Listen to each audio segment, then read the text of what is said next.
যে এত জোরে যে হর্ন বাজাচ্ছিস সেটা এটাকে কোনো ভদ্রতা হলো? শব্দ দূষণ হয় না?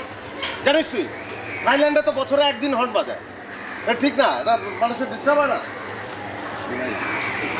আচ্ছা হর্নের বদলে এমন কোনো সিস্টেম করা যায় না? মানে তো হর্নের কাজ দিবি আর রোমান্টিক গান বাজে আর হবে, আবার চিন্তা করে না তোর জন্য তো অনেক বিজ্ঞান গবেষণা।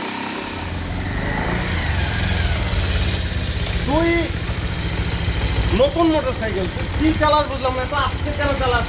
আরে মাঝে মাঝে কি সব উদ্ভট কথা বলো? তাহলে একটা কাজ কর, ওই তুই এই গাড়ি পাতি তোর ভাইয়ের কটা গাড়ি কিনে দিতে। তুই কি মনে করছিস যে এই মোটর সাইকেল আমি আমি ভাইয়ের টাকায় কিনছি? আচ্ছা ওটো। এটা আমি আমার নিজের টাকায় কিনছি। গাড়ি যদি কিনি তো নিজের টাকায় কিনবো। কি যে করলি বেটা, যাইতাম পেছনে পেছনে। তুই কি কথা বললি? এই মেয়ের পিছনে পিছনে গেলে আমার প্রেস্টিজ থাকে, আমার পার্সোনালিটি থাকে। তো অন্য সময় তো ঠিকই খরচ, কখন যে কি খরচ আমি তো কিছুই বুঝি না মামা। শোন, প্রেম কোনোদিন ধরতক্তা মারতে রেখ না। প্রেম হচ্ছে প্রথমে টুকুর টুকুর পরে ঠকাস ঠকাস। বড় মাছ যখন বড়শি দিয়ে ধরতে হয় তখন তো খেলায় নিতে হয়, বুঝছস তুই? হ্যাঁ বুঝছি। আচ্ছা শোন, খিদা লাগছে আর ভাইও খবর দিছে, চল। ওকে চল।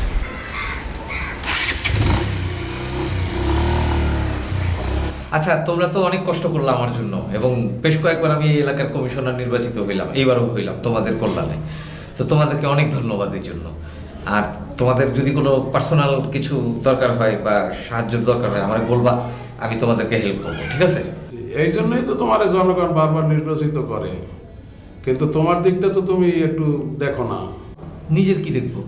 এই যে মনে করো তোমার সংসারিক কোনো বিয়ে শাদীর কোনো ই নাই তো আরে তুমি তো বিয়ে শাদী করলাই না, তোমার ছোট ভাইটারও তো করাইতে পারো।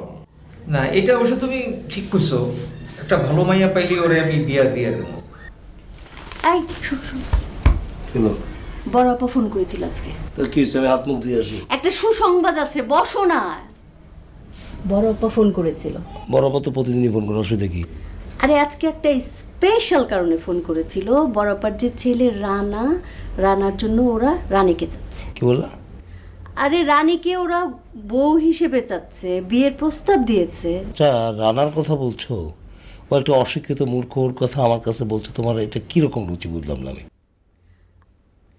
তোমার মেয়ে তো 2বার ইন্টার ফেল করেছে। তাছাড়া ছেলে খারাপ কিসে? ছেলে 2টা ফার্মেসি আছে, বিশাল বড় একটা ডিপার্টমেন্টাল স্টোর আছে। তাছাড়া বড় পদের আর্থিক সচ্ছলতা প্রচুর, আমাদের চাইতে ওরা অনেক অনেক অনেক বেটার। একটা মেয়ের জন্য কি টাকা পয়সা, হাজব্যান্ডের টাকা পয়সা, জীবনের নিশ্চয়তা, নিরাপত্তা, এটাই তো। তুমি কি বলছো, বুঝে বলছো? ওর টাকা পয়সা আছে বলে সব হয়ে গেল? একটা মূর্খ ছেলে, যার কোনো অস্তিত্ব নেই, যার কোনো ঐতিহ্য নেই, সে চাচ্ছে আমার পরিবারে ঢুকতে। ও আচ্ছা, আমার বড় পা আমার ফ্যামিলি সমাজের বাইরে, ওরা একদম অশিক্ষিত গোমূর্খ। তা আমিও তো অশিক্ষিত, সমাজের বাইরে। আমাকে বিয়ে করলা কেন তুমি? কথা একটা বলে পেঁচাই ধরো একদম। তোমার সঙ্গে ওদের মিলাইতেছো কেন? তোমার আমার বাড়িতে বউ করে নিয়ে আসি, তোমাকে মর্যাদাপূর্ণ করেছি। তোমার মর্যাদা আর ওদের মর্যাদা এক নয়। আর ওদের কোনো সম্মান মর্যাদা নাই। আমি ঠিক একটা আছে, কথা তোমার বলতে চাই মেয়ের না। জন্য একদম ডাক্তার, ইঞ্জিনিয়ার, ব্যারিস্টার সবকিছু দেখো, যাও।